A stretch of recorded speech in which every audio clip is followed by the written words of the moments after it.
under Article 185 of the Japanese Penal Code.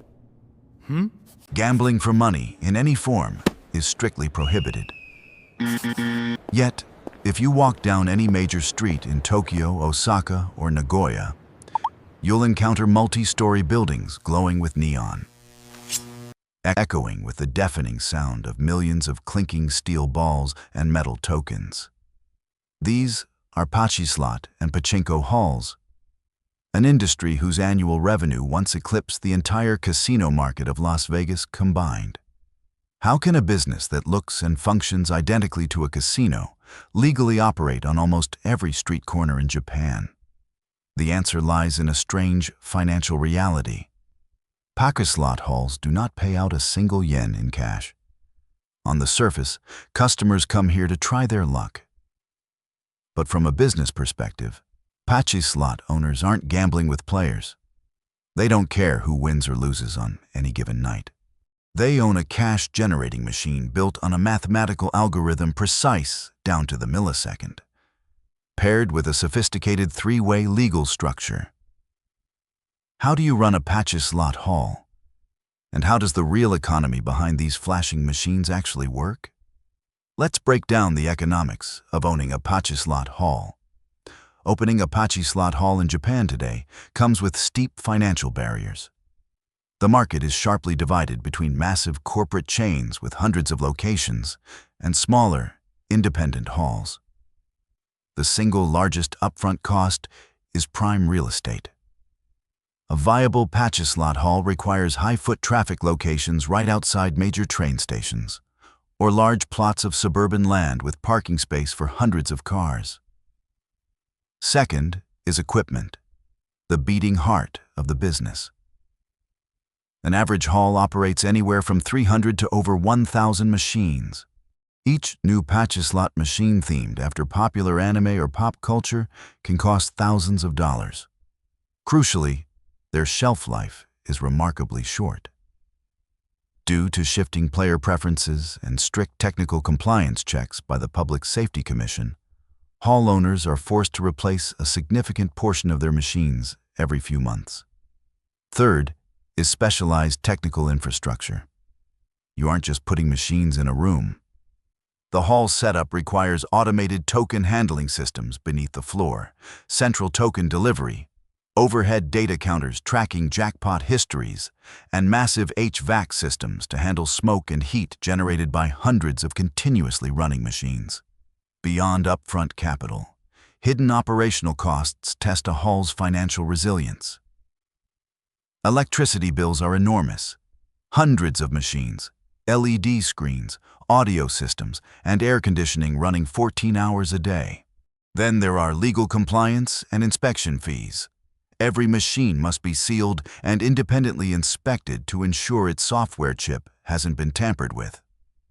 And finally, working capital to maintain prize inventory and token exchange liquidity. So, if paying out cash directly to players is illegal, how do Pachislot halls recover this massive capital and generate a profit?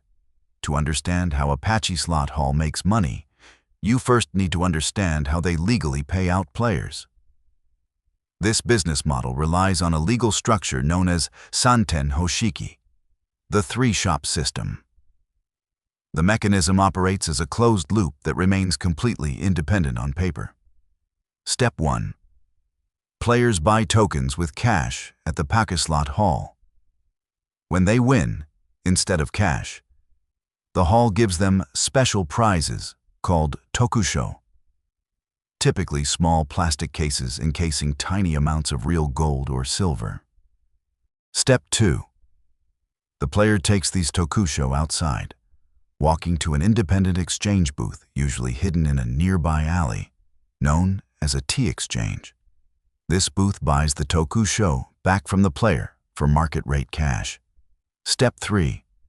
A third-party wholesale company buys these prizes back from the exchange booth and sells them right back to the Pachislot hall to be reused. Legally, the Pachislot hall isn't gambling because they only sell prizes. The exchange booth isn't gambling because they are merely trading precious metals. Each entity is legally separate. This loop keeps the operation fully compliant with Japanese law. But where does the hall's profit actually come from? It doesn't come from luck. It comes from a technical setting programmed inside every Pachislot machine, known as settings 1 through 6. Every Pachislot machine allows hall managers to set its payout rate before opening. Setting 1 is the lowest payout rate, usually ranging from 96% to 98%. Setting 6 is the highest payout rate, which can exceed 108% to 112%. If a machine is set to setting 1 for every 100 yen a player inserts, the machine returns an average of 97 yen in winning tokens. The remaining 3 yen is the hall's fixed gross profit margin. If a machine is on setting 6, the owner intentionally accepts a loss on that machine to create a crowd effect and build player loyalty. The art of running a Pachislot hall lies in mixing these settings across the floor. Managers set the vast majority of machines to settings 1 and 2, while placing a very small percentage of settings 5 and 6 in high-visibility areas. The result? The overall floor margin remains rock solid at 5% to 10% on all deposited money, regardless of who wins or loses on any single night. This business doesn't sell luck. It sells entertainment billed precisely by the minute. Why are millions of Japanese players willing to sit for hours in front of machines with a negative expected value? The answer lies in sophisticated behavioral psychology built into both the venue and the machine software. First is intermittent reinforcement. Pachislot machines never let players lose continuously. High-frequency, near-miss effects and special high-tension reach states, complete with flashing red lights and intense audio, trigger the brain to release dopamine, simulating the feeling of winning even when you come up short.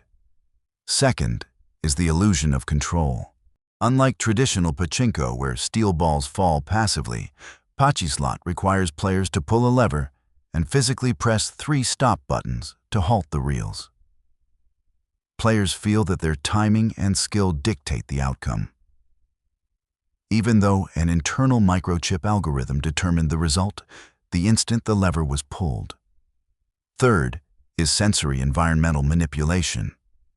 Step inside a Pachislot hall and you'll find no clocks and no windows. The wall of white noise created by hundreds of clattering machines insulates players from the outside world. It numbs daily stress, work pressure, and urban isolation. For many elderly citizens in Japan, the local hall becomes a familiar social anchor, a place where they pay a predictable hourly rate for sensory stimulation and a sense of activity. Converting cash into physical metal tokens also creates psychological distance. Once cash becomes a tray of shiny metal discs, feeding them back into the machine feels far easier than pulling paper bills from a wallet. Despite this sophisticated cash-generating system, the Pachislot industry in Japan is facing a severe structural decline. The total number of operating halls has plummeted by more than half from its peak. The collapse of numerous small and medium-sized halls in recent years stems from 2 main structural pressures. First, strict regulatory tightening by the Public Safety Commission. To curb problem gambling, Japanese regulators mandated a transition from older Unit 5 machines to newer Unit 6 machines. These newer machines enforce a hard cap on maximum payouts during a winning streak, specifically capping net winnings at around 2,400 tokens per streak. This change stripped away the thrill for high-risk players seeking massive jackpots. As players walked away, hall owners were simultaneously forced to spend millions of yen replacing their entire inventory to remain compliant. Second, surging operational costs and demographic shifts. Recent spikes in electricity prices dealt a heavy blow to halls, where hundreds of machines, display screens, and air conditioning units run non-stop. At the same time, the core customer base of elderly players is shrinking. while younger generations in Japan have shifted toward mobile gacha games, where dopamine is available instantly from the comfort of their bedrooms. Smaller halls without the capital to constantly upgrade equipment or absorb rising energy bills have been forced into bankruptcy or sold off for redevelopment. To sum up, the economic equation of a Pachislot hall comes down to a simple calculation. Net profit equals total token deposits multiplied by 1 minus the average payout rate, plus side revenue from prizes, minus the costs of machines, operations, and real estate. In an optimistic scenario, the hall is located directly opposite a major commuter station. Token deposits flow continuously. The manager balances settings masterfully, keeping a few machines on setting 6 to generate word of mouth on social media, while 90% of the floor maintains a steady margin on settings 1 and 2. The hall recovers capital quickly and generates a stable net margin of 8% to 12% on total deposits. However, in the current realistic scenario, the hall relies on automobile traffic in a suburban area. Younger foot traffic drops off. Mandated machine upgrades consume all accumulated profits. Skyrocketing electricity bills compress net margins to below 2%. A minor drop in daily player volume quickly pushes net cash flow into negative territory. Running a Pachislot hall is not about operating a casino based on luck.